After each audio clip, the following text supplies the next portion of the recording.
啲姿勢啊咁靚啊，點樣做到係每一個都係練出嚟㗎，一個動作會不停練，不停練同一個動作，點樣令到嗰個音色出到嚟係不停練，不停練，練到你做到為止咯。嗰個年代係體罰係唔犯法嘅年代嚟嘅，即係我嗰個小學啊，學琴嘅時候。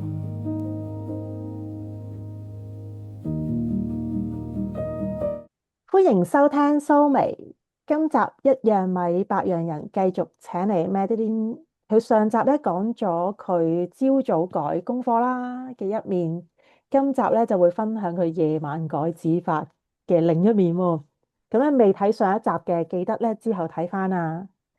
我想好好奇，想問你喺英國教古箏，即係教人彈古箏，真係有人學嘅咩？咁通常嗰啲人係咩人會想學古箏嘅咧？哦，喺英國咧，通常想學即係第一時間 contact 我嗰啲咧，通常都係香港人啊、中國人啊，亦都有馬來西亞同埋台灣嘅人，即係 Asian 比較多。可能我嗯哋細個嘅時候咧，都接觸過、都聽過呢啲樂器啊，咁樣，咁所以就俾佢嘅聲音吸引。其實主要都係因為樂器嘅聲音啦，咁就吸引到，咁就去學咯，因為始終喺英國咧係揾唔到呢一種嘅聲音，咁你要喺英國買咧，其實都好難嘅，咁所以咧，真係好想學嘅人咧，佢哋本身屋企原來就已經有一件樂器喺度，只不過佢哋揾唔到人教。係有一啲小朋友係咁樣，本身屋企已經有呢個樂器，咁但係揾唔到人教，咁就機緣巧合之下就揾到我咯。咁最近我都收到一個local 嘅學生嚟嘅，咁我就問佢啦，點解會想學？因為佢係我第一個，亦都係唯一一個英國本地嘅學生啦。咁佢就話佢嘅 auntie 咧原來係香港人嚟嘅喎，佢話佢亦都好中意睇呢個誒Chinese drama，即係我哋嗰啲大陸嗰啲劇咁樣啦。佢就嗯，好中意煲劇嘅，因為煲大陸嗰啲劇。可能咁佢仲要古就裝劇添，可能係。係啦，可能就係最古裝劇，咁佢就好中意呢個聲音，咁佢就揾咗我嚟學咁樣咯。哦，原來嗰啲即係大部分係佢哋自己喺香港或者喺佢哋自己住嘅地方，佢學開古箏，就連埋嗯個古嗯，箏都帶咗嚟，但係只不過係未揾到人教佢哋咁樣。都有一啲係即係我教咗上咗一段時間堂啦，真係中意啦，先至買古箏嘅都有嘅。咁嗯。一佔嘅部分大概係一半一半咁樣咯。咁如果嗰啲係跟你開始學之後想買古箏，咁喺英國邊度可以買到古箏啊？其實。英國咧，我哋通常就上網買，咁或者咧就係喺香港買完之後寄過嚟。咁我自己都有一部琴係香港由細到大彈開嘅，咁就運過嚟咯。但係運費都好貴啊，因為我嗰陣時係跟埋我個人搭飛機過嚟，咁就收呢個大型行李嘅運費，咁就收多咗4000蚊，同埋，你要有心理準備，喺英國買嘅琴咧，個價錢咧會貴過香港嗯兩三千蚊，貴好多。因為呢度買嘅 quality 冇咁好之餘啦，佢就因為難買啲，所以就會再貴啲咯。就唔同你喺香港，譬如好平2、3千蚊就有一部好好嘅古箏可以彈到中級，咁就冇咯。呢度最平嘅古箏都要3、400磅咁樣。嗯，但係都唔係香港嗰啲二三千蚊嘅質素，係差過嘅。係啦，都唔係，都係爭少少嘅，真係爭少少嗯嘅。但係就好過冇咯，都叫做有啲練習。當你真係好想喺呢一方面發展啦，先至再花啲錢買部靚啲咯。就好似啲人學鋼琴咁樣，一開頭可能數碼琴，咁家長見小朋友真係中意啦，咁就先至升級做直立琴咁樣，跟住嗯都真係啦，就 OK 啦，都真係好好啦，咁先至再考慮換啲靚啲嘅琴。其實任何樂器都係啦，豎琴都係㗎，一開始都係細細部，你真係中意啦，媽咪就換部大啲嘅俾你。當你真係要去考演奏級啊、音樂系啦，就真係買部20萬嘅就好高嘅，入邊有 pedal 嘅咁樣咯。嗯，我都識得有個朋友係彈呢個 豎琴。豎琴，佢都係最近係啊，換咗個琴，話俾我聽個價錢，我都嘆為觀止，好咁貴，仲要係啊，喺澳最平洲度就誒係啊係啊。運過嚟咁樣。我想問下咧，你你係透過咩途徑會接觸呢啲學生嘅？你話佢哋有部分佢哋本身學開，但係唔知道邊度可以揾到老師教，咁佢點樣機緣巧合知道？咦，你係可以教古箏咁樣樣㗎？哦，佢哋咧有啲係會Google 嘅，即係我有個嗯自己開咗個 website 啦，佢有啲 Google 啦，咁就 Google search 揾到我啦。有嗯啲係喺香港人群組啦，香港人群組嗰度問有冇識得教古箏嘅老師啊，咁樣。嗯咁係第二個方法啦，跟住仲有啲咧都係我喺唔同嘅 market 啊，唔同香港人嘅 market 啊嗰度表演，或者唔同餐廳表演嘅時候咧，啲人見到我，咁就會過嚟問我攞 contact 啊，話都想學啊，有興趣啊咁樣咯。哦，你話去 market，即係嗰啲市集，係啊係係香港啊，人嘅市集嗯係咪？定係嗱，香港人嘅市集。嗯嗯係咯，大部分都係香港嘅市集。最近有合作嘅就係West Midland Support Hong Kong CIC 佢哋。咁佢哋嗯咧通常有咩新年市集啊，或者中秋市集啊，都要邀請我去表演。咁我就彈啲應節啲嘅歌啊，咁樣咯。嗯嗯。咁你話餐廳，咁係餐廳係咩類型嘅餐廳？餐廳咧，之前有過係喺Sheffield 有間 food court 啦，同埋喺 Manchester 有間 food court 啦。佢哋開幕嘅時候咧，就邀請我去做表演。咁佢哋有其他唔同嘅表演嘅，即係唔係淨係我嘅，仲有一啲跳舞啊，亦都有好多唔同嘅節目，有唱歌啊，有 band 啊咁樣嘅。咁我就係其中一個嘅幫手，嗯，開幕助慶嘅一個表演嘉賓咯。點解佢哋會諗起請一個古箏去做表演嘅咧？即係點解咧會？可能因為佢哋冇見過，佢哋想做一個文化融合啊，即係佢哋想唔嗯同文化嘅人都有。嗯咁嗯我彈古箏係一個民族啦，跟住跳舞咧係另一個種族嚟㗎，係嗰啲非洲嗰邊嘅嗰啲民族舞啊嗯咁樣。嗯嗯。跟住仲有啲 band，佢哋亦都係唔同種族啊咁樣。佢哋係想做一個文化共融，因為佢哋嗰個 food court 咧有好多唔同國家嘅嘢食。咁你就哦，嗯誒可以揀好多結合翻佢哋個 揀，food court 係啦係啦係咁樣樣。啦係啦係嗯，啦係啦係啦，揀好多你中意嘅嘢食啊！咁佢哋揀嘅表演嘉賓都係有好多唔同種族嘅人。即係其實頭先有講過古箏啦，跟住又講過豎琴啦。好多人都覺得哇，呢啲樂器啲聲好好聽，好靚，跟住咧彈奏嘅時候又覺得你哋嘅姿勢好優美，但係佢哋就會覺得係佢先得，即係佢有自己嘅天分，所以佢先咁叻。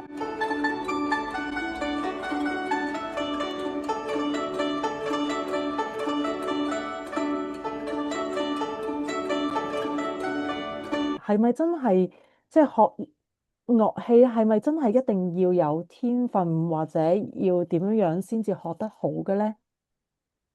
其實都唔係嘅，但係只不過你有天分可以令你一開頭學嘅時候可以享受嗰個紅利時間。同你即係譬如你係啊，即係你有天分嘅話，你一開頭嗰個紅利時間你就可以享受到。咁如果你冇天分嘅話，你就慢慢咯，即係慢慢跟住個 curve 慢慢上去，慢慢落嚟。但係我覺得係全部人都可以學到，只不過你佔嗰個紅利時間咧，其實唔係好多㗎咋。可能你去到五六級左右啦，你就完咗嗰個紅利時間嘅啦。咁你之後咧，其實都係要靠勤力咯，即係你勤力啊、練習啊。先至可以彈得咁好，好似頭先咁樣講啦，啲姿勢啊咁靚啊，點樣做到係每一個都係練出嚟㗎，一個動作會不停練，不停練同一個動作，點樣令到嗰個音色出到嚟係不停練，不停練，練到你做到為止咯。咁當然啦，我哋又唔係機械人啦，就冇可能下下都係 perfect 嘅，咁所以就變咗音樂就會有佢嗰個獨特性咯，因為你每一次彈出嚟嘅可能都唔一樣。或者可能你見啲人演唱會好勁嘅，點解佢哋可以唱到好似 CD 咁樣？其實背後其實佢哋都努力咗好多，似 CD 咁樣咧係唔容易嘅，係好難嘅。所以我都好 respect 嗰啲即係歌手啊，如果可以喺演唱會嗰度唱到同佢本身錄嘅一模一樣，其實係真係好唔容易咯。背後花咗好多時間同心機，即係台上1分鐘咧，台下係10年功咯。要可以喺人前有一個演奏咁樣樣，嗯。就算嗰首歌唔算好難啦，咁樣樣演奏一首曲目係要花幾多時間去練嘅咧？我會睇下你嗰首歌係幾難啦，即係係嗯咪啲好簡單嘅歌，定係啲好複雜嘅歌？嗯譬如你話我啲學生最簡單嘅表演一首1分鐘嘅歌咁樣啦，都要花3個月到半年啊，3個月到半年去練到佢好熟，跟住先至去出嚟表演。因為譬如你彈熟首歌，你識背唔代表你彈得好噶喎，你識背可能你將啲音全部登晒出嚟，但係你未做到好咯。咁但係你做到好，點為之好咧？其實好又有更好噶喎，更好之後又有更好啦，所以你係冇話做到完美啦，你只有一直進步，一直進步咯。咁所以我會話3到6個月啦，去到你演出。但係我會覺得係每一個人都有呢個能力咯，即係無論你係小朋友或者你係大人，我亦都有啲學生係退咗休嘅學生啦，即係佢細個嘅時候、年輕嘅時候冇呢個機會去學，咁而家退咗休啦，有時間啦，咁就去學翻 pick up 翻，其實佢哋都可以彈得好好啊！即係唔係話我而家做唔到啦，年紀大啦，彈唔到。其實唔係咯，因為大人嘅領悟力同埋嘅自律咧，同小朋友係冇得比嘅。大人係會自律好多，即係你叫佢練啲練習曲咧，佢係會好聽話，跟住嚟練，跟住嚟練，因為佢知道係為佢好。但係小朋友你叫佢練練習曲咧，佢哋係覺得好無聊啊，好悶啊，想唔練就唔練啊，就會咁樣咯。要3至6個月，但係你冇講過究竟一個禮拜啊，或者每日練幾多個鐘喎？係要花我我幾多㗎？會係即係嗰個啊啊三至時間。六個月，係啊係啊係啊，assume 咗每日都要練，首先每日都要練啦，每日都要練半個鐘至1個鐘啦，睇下你有幾多時間。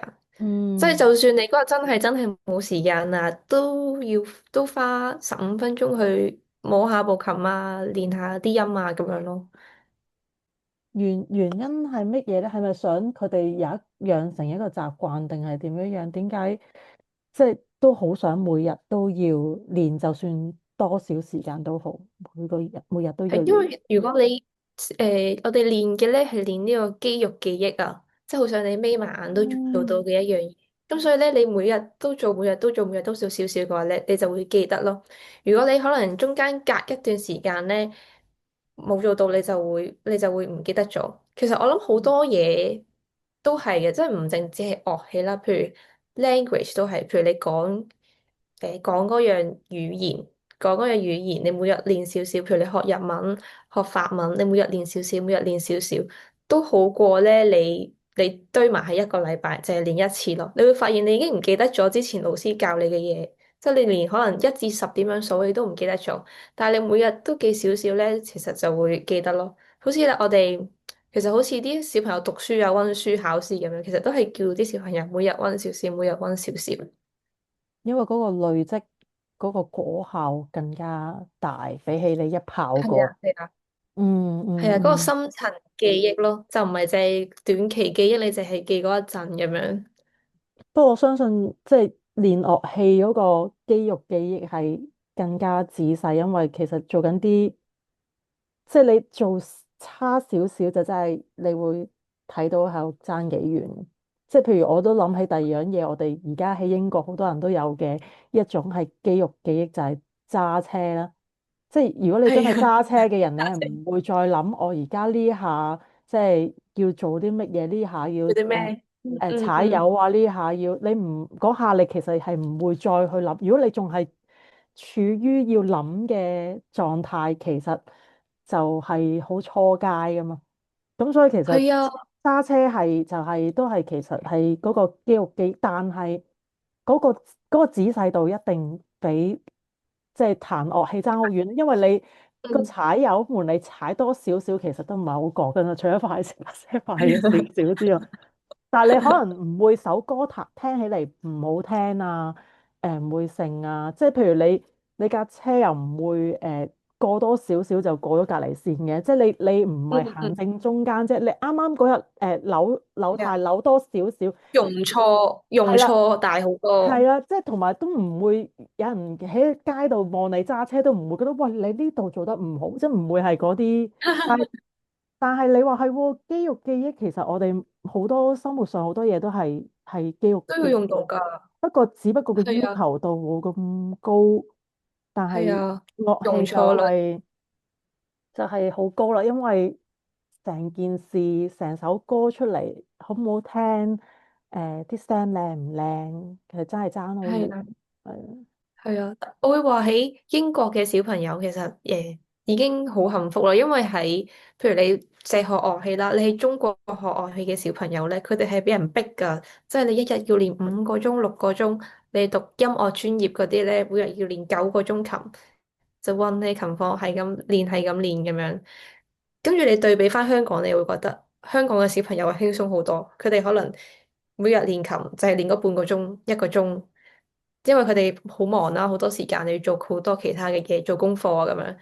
每日練琴嘅時間就再少啲。跟住去到英國咧就更加輕鬆啦，就冇人逼你嘅，全部淨係為興趣。放學時間又放得早啦，又冇功課做啦，你想練就練，唔練就唔練，純粹係為興趣咯，真係就變咗睇得出咧，喺度教古箏咧，佢哋壓力都係少啲噶，同埋佢哋嘅自覺性都係大啲，因為冇人逼佢學噶。喺香港咧有嗰個有啲計分媽媽係㗎嘛，會為咗學校會係啦，計分，計分。佢就嗯逼佢哋學。係啦，好多小朋友同佢上堂咧，好慘嘅，好似俾人逼咁樣。唉，你又辛苦，我同你上堂我又辛苦，做咩要大家咁辛苦咧？咁樣，但係喺呢度係冇啊，想學嘅都係真心中意呢樣樂器嘅先學，所以嗯會教得輕鬆啲嘅。因嗯為只要個小朋友想進步啦，佢就會自動自覺去練琴，你唔需要逼佢，家長亦嗯都唔需要逼佢，家長都覺得輕鬆啲嘅，因為佢自己得閒就攞部吉他喺度練，得閒就會開部琴落嚟練，佢哋係真係為興趣咯，就唔嗯係香港嗰啲為咗考級，為咗報學校咁樣。嗯。我忍唔住都要問多條。我聽咗你講唔止一次係背咗啊，係喎，我好似唔覺得彈古箏嘅人係前邊有個譜架睇住份譜嚟彈嘅喎，通常都係冇。係咪背譜係一件好平常嘅事嚟㗎？即係彈古箏背嘅話，背譜係一定要嘅，所有學中樂嘅樂器啦，我知道西樂唔係嘅，西樂係可以俾大家睇譜嘅，但係咧學中樂嘅人咧係一定要背譜㗎，由細細個開始已經係咁，係一個唔成文嘅規定嚟嘅，一定要背譜㗎。就算佢考級嗰度咧都係寫住18歲以下咧必須背譜。咁嗯所以細細個就可以 train 要背譜啊咁樣，咁但係大個就會發現其實都啱噶，因為背咗譜咧，你先至有心機去做其他嘢。如果唔係，你一個腦呢一度諗住份譜咧，你又做唔到啲大細聲啊，你又做唔到啲感情，你做唔到其他嘢咯，因為你顧住諗嗰份譜喎。咁所以就變咗，都有道理嘅，都真係要背譜，所以我都嗯，要求啲學生全部背譜咯。即係好似以前睇古裝片咁樣樣，嗰個武功秘笈要背咗佢係嘅，要冇背咗唔佢，使個係秘笈咁樣唔使要再背，睇係啊譜都要舞到出嚟，係啦，係啊，舞劍咁舞到出嚟。第一原來係咁。招，第一招就係背譜。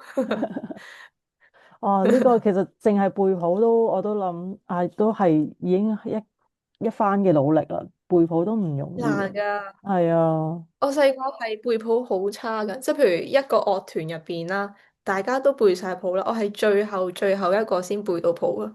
我唔知點解咧，就係唔入腦咯。無論用任何方法啊，係咁唱啊，或者係咁聽啊，都係入唔到腦咯。即係我係要花比其他人多1倍嘅時間咧，先至可以將首歌背到咯。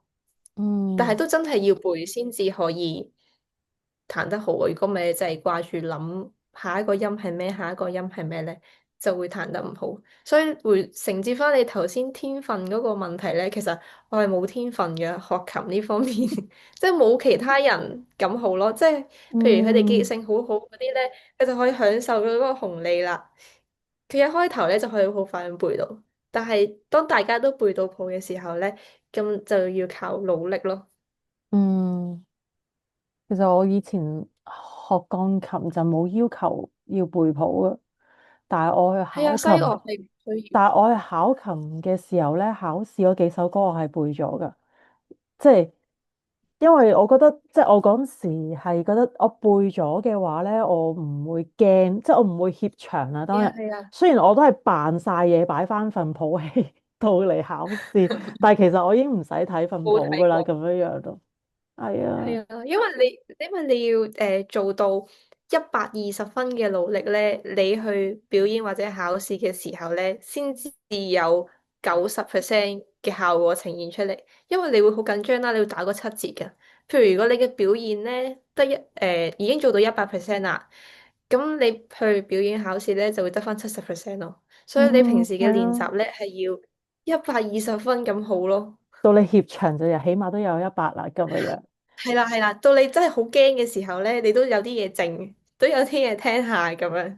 嗯，每一次講嘢都會撩起我啲童年。我以前小學學琴咧，嗱我唔講自己幾多歲，不過我係好多年前噶啦，已經係嗰個年代，嗰嗯嗯個年代係體罰係唔犯法嘅年代嚟嘅，即係我嗰個小學啊，學琴嘅時候，咁咧咁我哋會喺個琴房度學琴啦，咁我彈錯咗咧，老師係一嘢打落我隻手度，即係喺我。係大力嘅。係大力嘅，係大力嘅。嗯咁咧，所以咧，其實我以前我係唔係嗰啲細細個就去俾媽咪塞咗去學琴嘅人，係啊，因為有啲係根本唔中意就塞咗你好細個去學。我係好大個，我係嗯，高小自己舉手同媽咪講話，我好想學鋼琴上學。咁樣，係嗯咁先至安排我。去學，即係我真係真心中意，好想學，但係都因為個老師令到我唔想再去學唔敢琴。上學。係啊，咁好彩後期我中學係轉咗個老師嘅，嗰個老師好好，咁就好好。係啊爭好遠，真係其實係啊，我同你傾偈真係覺得老師真係好重要，即係好重嗰個老要啊。師真係好重要，係啊，係同啊，埋一個有我都心嘅老師都好重要，係啊。係啊，我嗰陣時咧，記得中學揀科嘅時候咧，我都唔係為興趣去揀科㗎，我係為嗰個老師去揀科㗎。嗰個老師教 geography，我就報地理啦咁，咁我就揀地理，即係我係揀邊啲老師中意嘅我就去報咯。因為我知道咧，如果我揀咗一個差嘅老師，我又唔中意嘅話咧，我一定會冇心機學㗎。即係我係高中嘅時候已經知道呢個道理，所以我係會揀，因為老師去揀科咯。譬如嗰個，我就會問定嗰個老師，出年你係咪教我哋啊？如果唔係嘅話咧，我就唔揀啊咁樣。即係要確保嗰個老師係出年教我嘅，咁我就揀嗰科去讀。最緊要讀得開心，同埋個老師有係啊，心教，係啊。係啊，咁樣我覺得係會事半功倍咯，即係會爭好遠嘅一個好嘅老師。我想問啊，如果如果喺英國呢度有人想嗯。學古箏，但係佢又唔同你住埋一個城市，其實有冇可能學到嘅咧？有冇得唔得㗎？有啊，我而家有2個學生係住喺 Nottingham 嘅，咁我哋而家上 Zoom 咯，點就點樣點樣係冇得，操作嘅咁樣樣可以，即係唔係實體，點樣可以上到堂咧？就好似我同你而家咁樣嗯 Zoom 咁樣，但係我哋嗯一人面前都有部古箏，咁我嗯，做咩你就跟住我做咯。咁我可以望到你啲動作噶嘛。所以雖然我嗯，冇得捉住你隻手，但係我都睇到你有啲咩唔啱。即係你彈錯一條線，其實我都睇到都聽到。即係個你知 Zoom 咧有個鏡頭要模式。影埋個古箏，睇到佢哦，點彈。影到你隻手就得噶啦，影到你嗯隻手，唔使你影你個樣嘅，我就係要見到你隻手就 OK 咯。因為咧 嗯 Zoom 呢個咧，佢有得揀一個係誒唔好降噪功能，因為而家係降噪功能啊嘛，佢有得揀嗯一個降噪功能，咁佢就收到晒啲樂器聲咯。咁係都係一個方法嚟嘅，我覺得。自從咧疫情之後咧，就越嚟越多人 Zoom 咁樣學樂器咯。嗯嗯我知道有啲朋友啦，佢哋喺香港咧，佢哋想進修鋼琴，咁佢哋就揾咗啲大師級嘅老師，咁就喺英國，咁佢哋就 Zoom 咁樣上堂咯。即嗯係超過呢個時差限制，佢哋都可以咁樣上到堂。咁當佢哋真係要即係 Zoom 嘅時候咧，有時會大聲細聲。咁你要再聽清楚啲大聲細聲嘅時候咧，就 WhatsApp 錄一條片，咁就 send 俾嗰個老師。咁嗰個老師咧就喺英國度幫佢執嗰啲誒 嗯 details，咁就再 嗯 send 俾 comment 俾佢，就係咁樣咯，變咗。Covid 之後就唔再受呢個地理限制，都係一個好事嚟嘅，我覺得。嗯，係啊，因為我同你傾偈，我突然間諗起，其實因為喺英國都好難揾到會有人教古箏噶嘛。如果真係想學嘅，我相信可能佢哋身邊隔離，即係可以搭到車去嘅地方，都未必有一個，係啊。咁係啊，所以，係啊，所以我突然啊係喎，咁究竟有冇可能咧？原來係有可能嘅。係啊，同埋冬天又凍咧，你咪天寒地凍出去等巴士過嚟，即係就算同你好慘。住埋同一個城市，都可能有陣時冬天都係啊，會係啊。互相哦。係啊，我有學生係住Dudley 嘅，咁佢就要轉4程巴士，花2個鐘時間去嚟我屋企上堂。咁上完堂之後，佢又要轉4程巴士，花2個鐘時間翻返屋企咯。佢真係好有心，就變咗好辛苦咯。冬天等車嘅時候就好凍。嗯，所以佢就冬天就唔嚟啦，就會 Zoom 啦，係咪？係啊，係啦，就會冬天係啦，冬天就會暫停一段時間，去到夏天，我叫佢快啲考翻個車牌，哦，係我好鼓喎。勵緊佢快啲考翻個車牌。咦，唔係喎，但係就算佢哋要嚟你呢度上堂，佢哋應該帶唔到自己個古箏噶。如果佢搭公共交通工具，係咪啊？佢就會用你。嗯，唔使嘅，係啊，用我部琴就得噶啦，嗯嗯嗯唔會帶嗯你帶，即係你好似學豎琴咁啦，你都唔會拎住部嗯豎琴周圍去，即係去嗰嗯個老師屋企，個老師屋企有豎琴咁樣咯。嗯嗯我以前細個學鋼琴咧，一定要揾個屋企有三角琴嘅老師嘅。因為我自己屋企擺唔到三角琴啦，所以如果嗰個老師屋企冇三角琴咧，我就唔考慮，即係一定要揾一個有三角琴嘅老師。跟住彈就覺得哇，好正啊！呢個觸感，呢個手感真係好開心啊！咁樣係真係唔同啲㗎。我彈完之後覺得啊，好輕盈啊，覺得自己手指喐得好快。因為可能直立式嗰啲琴咧，佢冇咁 嗯 sensitive 啊，同埋咧會嗯。實淨啲。跟住一彈到三角琴咧，因為個琴又大啦，跟住啲回音又好正啦，跟住就好享受。咁但係翻到屋企又變咗用翻第二啲琴嚟咁你要練㗎。期待咯，期待下一次上堂練好啲，下一次就再彈好啲。練下先，跟住試下喺嗰度彈嘅感覺又係點樣咁樣。係啊係啊係啊係啊係啊，嗯，好開心喎。咁啊，我想問下啦，我知道咧嚟緊26年嘅2月，好似你會同你啲古箏嘅學生有個音樂會嘅喎，係咪啊？係啊係啊係啊，我哋由舊年啊，唔係，係今年，由今年8月份就開始籌備呢個音樂會，即係叫佢哋嗯嗯練下啲歌啊咁樣，咁就會喺出年2026年嘅2月1號喺呢個 Birmingham B30嗰度就有一個師生音樂會咯。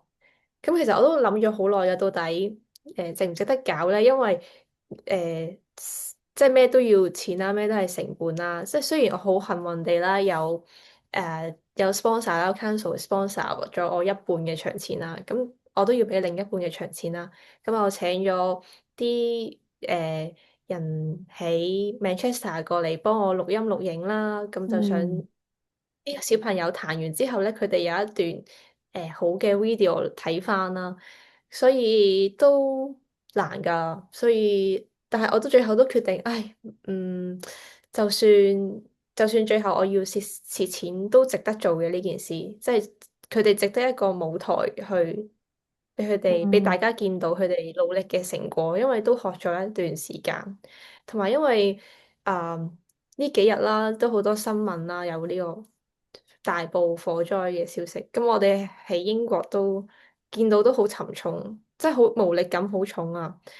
咁雖然我就決定，就算佢唔係賺到好多錢啦，咁我哋音樂會嘅利潤咧，都係會全部捐俾保良局去支援，即係火災之後居民嘅生活啦，即係俾啲 support 佢哋。因為我覺得呢一個 support 咧，唔係淨係短期嘅 support 咯，我覺得佢哋係需要一個好長期嘅 support。咁所以我哋呢個音樂會係2月份啦。咁完咗之後就會將呢個利潤去捐俾佢哋，睇下支援佢哋後續嘅需要啦。即係譬如係後續佢哋揾屋啊，或者佢哋日後要有啲情緒輔導啊、心理輔導啊，甚至小朋友嘅支援方面咧，都希望可以出一分力咯。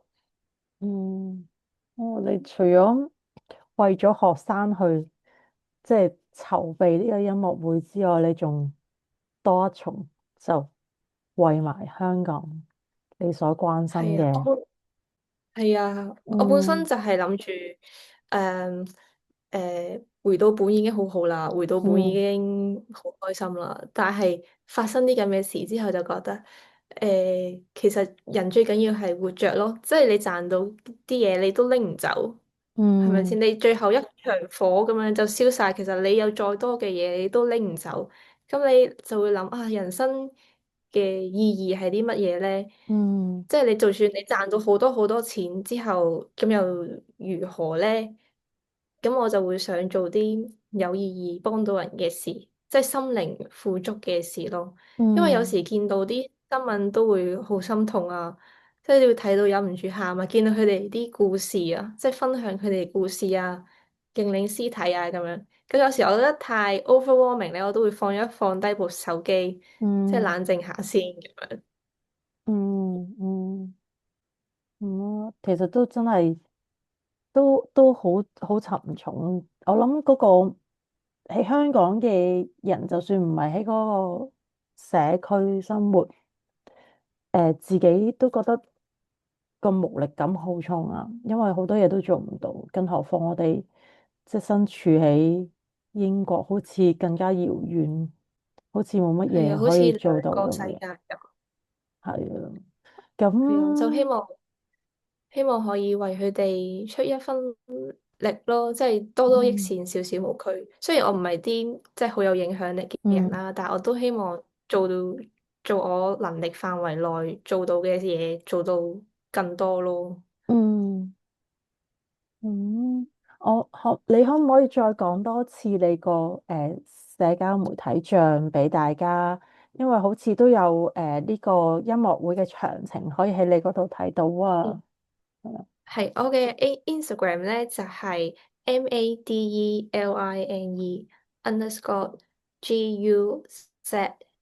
Madeline_GUZHENG。咁大嗯。家如果有興趣嘅話咧，就想去留意下啦。嗯，係啊，咁咧，如果你哋住喺附近，就更加要支持下啦。係啊，唔係住附近，其實都好容易落到去嘅啫。啊，唔係，唔一定係落嘅，可能係上。如果佢哋住南邊嘅話，係啊，咁樣都唔係好遠嘅啫。譬如我哋喺曼城嘅話，落去都唔係好遠嘅啫。係啊，咁啊，我哋兩個鐘。係啊，支持下咁樣。嗯，咁咧，最後其實今集最後想問你一條問題，就係、嗯。嗯，如果每一個人佢自己都有佢獨特嘅生命火花，你會覺得你嘅生命火花係啲乜嘢啊？我覺得我嘅生命火花可能係誒揾到自己熱愛做嘅嘢咯，揾到自己中意做嘅嘢。因為好似我哋上集咁講啦，我有份正職係小學老師啦。咁但係我有一樣嘢係我可以唔計成本係咁投入去做嘅，就係教琴，即係推廣呢個古箏。就算蝕住錢都會想去做嘅嘢，即係我就呢個就會係我嘅熱誠啦。同埋我一直都會想做嘅嘢咯。只要我做我中意嘅嘢咧，其實就唔覺得攰咯。即係譬如翻工，你覺得啊好攰啊，但係你對住自己中意做嘅嘢咧，無論你做幾耐，你都係唔攰喎。即係係咁練琴啊，係咁揾音樂會嘅場地啊，揾好耐。只要我係真心中意呢樣嘢咧，就唔會覺得攰咯。嗯，你係啊，話應該話嗰個音樂會係由8月開始籌備，到去到係啊，嚟緊26年嘅2月先至係話，咁即係有幾多個月啊？而家開始買飛，我嗯諗半年，因為嗯嗯，你要啲小朋友分工合作，哦，你要彈邊首，你要彈邊首，你要彈邊首，佢哋就要慢慢開始學，年由佢哋學識係啦，背熟，同埋到真係上台咧，都真係要花半年時間。同埋我哋又會叫啲小朋友幫我做 MC 啦，佢哋有啲講嘢好叻嘅，我就叫佢拎住支咪幫我做 MC，咁又要有 MC 嘅 training 啦。咁又要設計海報啦，設計完海報又要拎去印啦，跟住而家就開始進入呢個宣傳嘅階段，係啦。咁去到嗯。臨近音樂會就要睇下彩排啊，所有嘅儀器啊、equipment 啊得唔得啊咁樣。其實我都係第一次搞啦，都係邊學邊做咯。哎呀，哇！哎呀，我哋傾得好開心，但係咧，今集時間咧就到呢度啊！好多謝嗰啲上嚟同我哋分享咗多謝 2集 Louisa 邀請。啊，係啊。咁咧，最後我都想總結翻啊，頭先問啊，究竟個生命火花係啲乜嘢咧？就係其實個火花咧，唔係我哋靈魂或者我哋生存喺呢個世界嘅一個目的或者目標。而係我哋揾到自己嘅熱誠啦，愛上我哋自己生活啦，唔一定咧要成就啲乜嘢，而係去擁抱呢個火花咯。咁咧，大家記住咧嗯，，follow 蘇眉啦嘅社交媒體帳同埋我哋呢個 channel。如果唔係咧，你就會 miss 咗咧一樣米百樣人呢個會分享大家嘅故事嘅咁好嘅特輯啊！咁咧嚟到英國嘅時候咧，我哋其實食少咗米啊，即係啲飯我哋食少咗米比香港嘅時候，但係我哋喺呢個米字旗底下咧，其實孕育咗好多唔同嘅故事啊！我哋喺下集再傾啊！嗯，好，唔該晒，拜拜。多謝 Louisa 邀請。